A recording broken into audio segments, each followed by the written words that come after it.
Hey guys, we're here with another one of our San Diego Comic-Con prep videos. This time we're going to look at the Lego booth and talk a little bit about how the swag, the giveaways work with the minifigures, and talk about the changes to the booth in terms of buying some of those very elusive exclusives that they sell there. So first off, let's just talk about how the minifigures, the giveaways work, because that seems to be consistent, that it's staying the same as in the past. We, at least as of this recording, we've not heard that there's any differences. So there will be a drawing each day, Thursday, Friday, Saturday, Sunday, a different figure each day, a different minifigure. And so over the years, just to show kind of a differences in terms of how the packaging has changed and stuff. This was a 2012 minifigure giveaway. This was from last year, 2014, the Collector Guardians of the Galaxy. And so what has happened over the last 2 years now, or let's actually talk just about, no, actually just last year and this year, so it'll be 2 years this year. You line up at the sales pavilion, it will go down the stairs. The giveaway is at 12:30 is when they start. Now last year they would start a little bit early, so you know, you got to kind of play it by ear in terms of what time you want to be there. As with everything, we suggest keeping an eye on social media and seeing what's going on there, but I would plan getting in line about an hour early. So by 11:30 a.m. I would get in line for that for the Lego giveaway.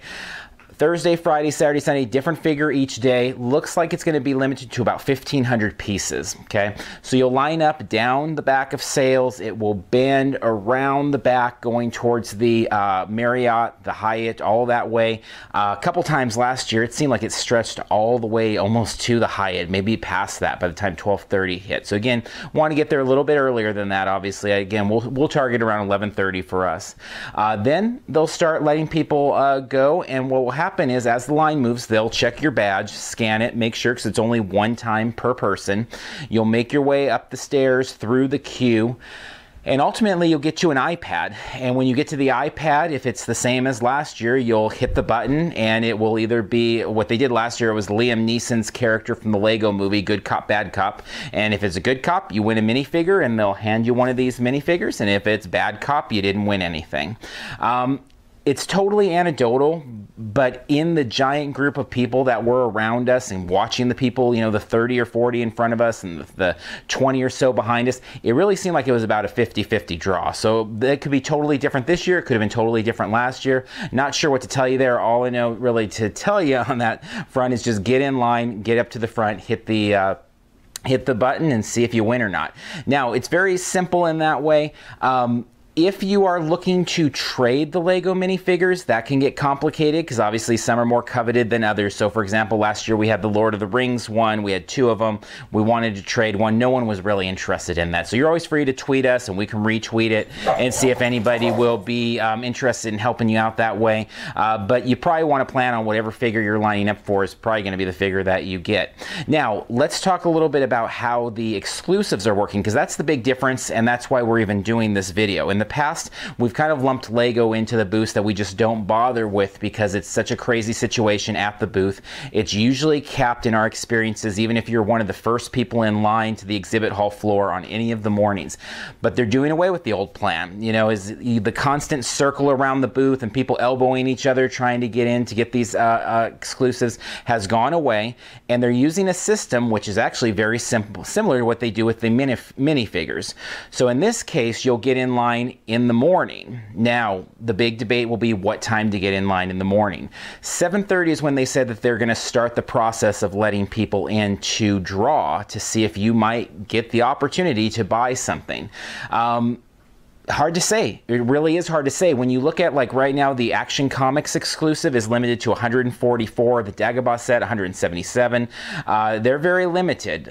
So, you know, again, social media, play it by ear, look at the allotment each day, see if it's something that you're worth putting the time into. But what you'll do, unlike something like Hasbro or Mattel, where you draw your ticket and that's when you go to the booth and you go buy your exclusive, there's no guarantees at all here. It'll work the same as the minifigures. You'll wait in line, you'll get to the top of the line, and then somehow it'll be a random draw.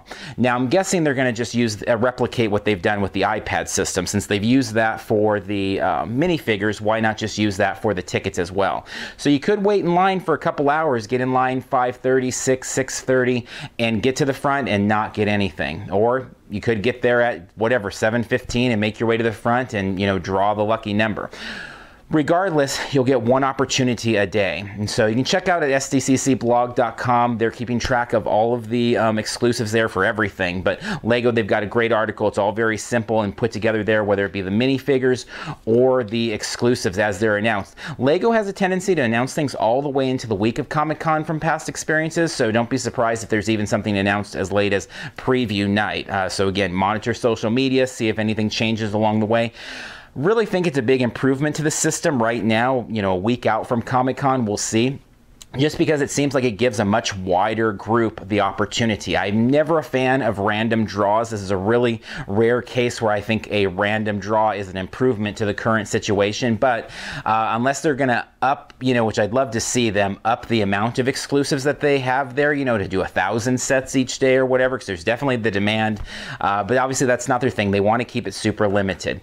If you want to see how the process works in terms of just the line at the end, we have a video up. If you go to our playlist on our YouTube channel for SDCC 2014, we have actually, when we won, it was probably the collector, I think, and so it's just, you know, in line and have the camera and press the button, we win, they hand us the figure. I mean, it's not a complicated process. You know, you basically get in line, you ultimately press a button on an iPad, and you either win a minifigure if you're there for that 12:30 drawing in the afternoon, or if you're there for the morning 7:30 drawing, you're trying to get a ticket to get the right to then go to the booth and be able to buy the figures.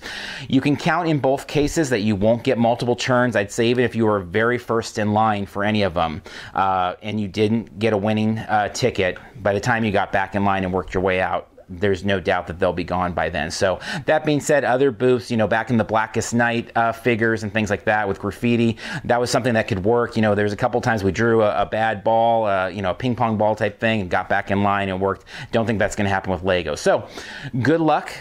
I think you have much better odds this year with the way Lego is handling things than in past years. Past years, it really was limited to friends of exhibitors in a lot of ways. You know, you had to be on the floor at open, so you would have needed an exhibitor badge to get behind the scenes, and it was immediately just, you know, by the time us being very first on the floor many times, by the time we got to the booth, it was already capped. So it won't be that situation this year. It should be much more orderly, much cleaner, but there is going to be a little bit of luck involved rather than just hard work there. So good luck to you. We'll go ahead and wrap up here with our Lego video. You can check out any of our other videos, whether it's Hasbro, talking about the floor, outside.